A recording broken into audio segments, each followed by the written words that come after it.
Hallelujah. ഇത് ജീവരക്തമാകയാൽ, ജീവന്റെ രക്തമാകയാൽ ഈ ബ്ലഡ് സർക്കുലേറ്റ് ചെയ്യപ്പെടുന്ന ഇടങ്ങളിലൊക്കെയും സൗഖ്യം വ്യാപിക്കും. ഹല്ലേലൂയ. ഈ വചനം പേറി കടന്നു ചെല്ലുന്നിടത്തൊക്കെ സൗഖ്യം വ്യാപരിക്കും.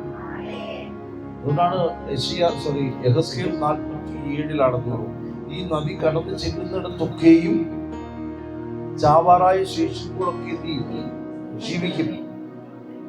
ഇതേ വാക്യം പിന്നത്തതിൽ സർദീസിലെ സഭയുടെ ദൂതൻ എഴുതുക എന്നുള്ള ഭാഗത്ത് പറഞ്ഞിരിക്കുന്നു. ചാവാറായ ശേഷിപ്പുകളെ നിങ്ങൾ എന്ത് ചെയ്യണം? ശക്തിപ്പെടണം. നിങ്ങളുടെ വിശ്വാസം ശക്തിപ്പെടണം. നിങ്ങളുടെ അവസ്ഥകൾ ശക്തിപ്പെടണം, ബലപ്പെടണം. നിനക്ക് അല്പമേ വിശ്വാസമുള്ളൂ, എങ്കിൽ നീ എന്റെ വചനം കാത്തു, എന്റെ നാമം നിഷേധിച്ചില്ല.